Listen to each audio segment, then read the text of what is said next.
Hello everyone, welcome back to the channel. This is Mornstar, the Maiden Voyage, Chapter 13. As always, please don't re-upload my stuff. If you like what you're hearing, please like and subscribe if you could. And please enjoy. Chapter 13. How far are we now? Dawn spoke cheerily as they found their way to clearer waters. She had been asking this question many times, but the kind captain was obliged to answer her. About halfway there. Really? This is quite a big pond, isn't it? Quite so, my dear. Dawn couldn't keep from smiling, and she leaned over the gunwale to peer into the glassy water. There were fish so colorful it was like a rainbow had dove there and split into fish. Arumi was watched stock still as the fish darted back and forth, with a twitch of his tail being his only movement. Sari had fallen asleep on a few old sheets. Abner was very pleased that he had such a wonderful passenger. Very clever, very curious, and very cheery. He couldn't help but smile at such a marvelous child. So tell me, dear, where did you come from? Oh. Dawn slipped down from the gunwale and turned to face him. I'm actually from that floating city. Are you now? A young girl like you? Very strange that a floating city suddenly falls, don't you think? Very strange to an outsider, I'm sure. But to me it all makes perfect sense, since I was there. At least, most of it. And can you tell me about it, or is that too secretive to mention? Oh, I can tell you, but I'll leave a few things out that aren't too important for you to know. And Dawn related the story of how she came to that world in the first place. Golly, and poor you's the only one left? Yes, but I'm not very sad anymore. It was such a horrible experience, but after a time, with such adventures as I have been on in the short time I have been here, I don't think about it as much, and it becomes dim and dull. But when I stop and really think about it, it makes me so sad I just don't know what to do anymore. I get that. My father passed away not too long ago. I've dealt with the mourning and the hollowness. I'm in a better mindset and don't feel so bad anymore. But there are times when things remind me of him and I feel terribly sad for a bit. But you know, that's what love is. Thinking about people and missing them when they're gone. It hurts, but you know that they still love you, and they're probably thinking about you too. People say it hurts to let go, but I don't think you're letting go. It's holding on that hurts, but that doesn't mean it's bad. You just need to realize that even though people you love won't always be there, their love for you will always be constant. Remember that, and no matter what dark things you go through in your life, you will get through. Dawn smiled at his words. That's something like what I said before. Her mind could only wander to whom she had said it to. This is my journey. He chose how far he would follow. She thought, I do wish he had stayed for all of it, but I can only endanger myself.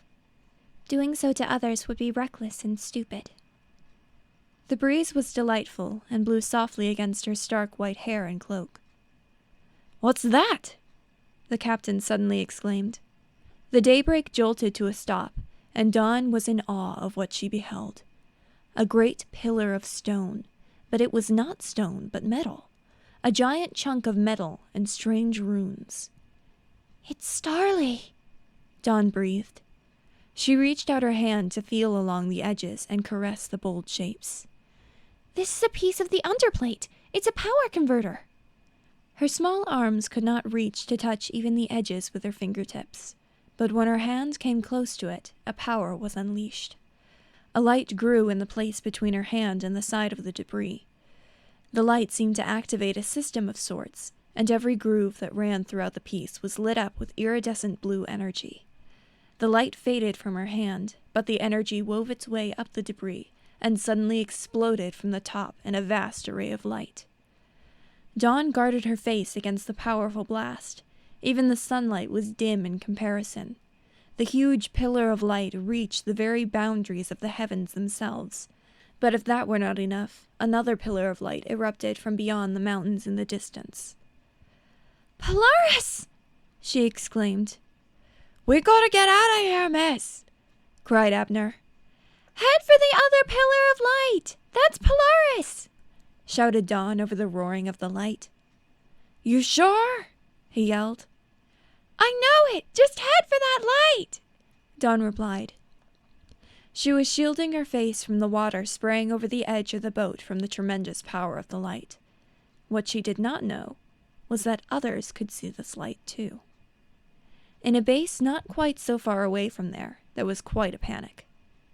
Sir! Sir! We've got an emergency, sir! I know that. Why do you think everyone is running about all of a sudden? What I want to know is why.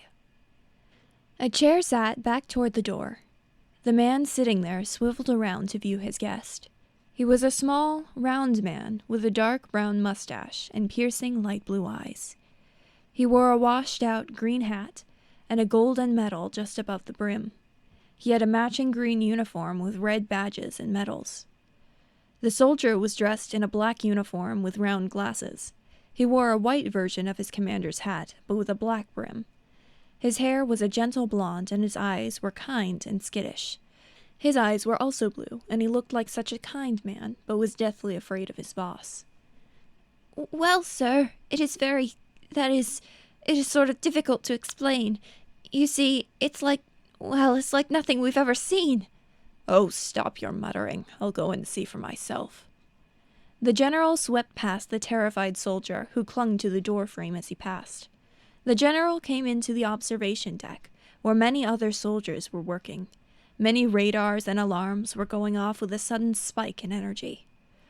What's going on in here? The general roared over the beeps and whirring.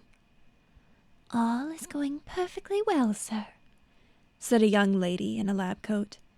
She had long, black hair and circular glasses that were reflective. Her voice was calm and steady, but a little bit creepy and unusually quiet for such a loud room. What happened? Are you blowing up another town, Amolia? No, sir, she said with a giggle. We have found something else. What? What have you found? We found it.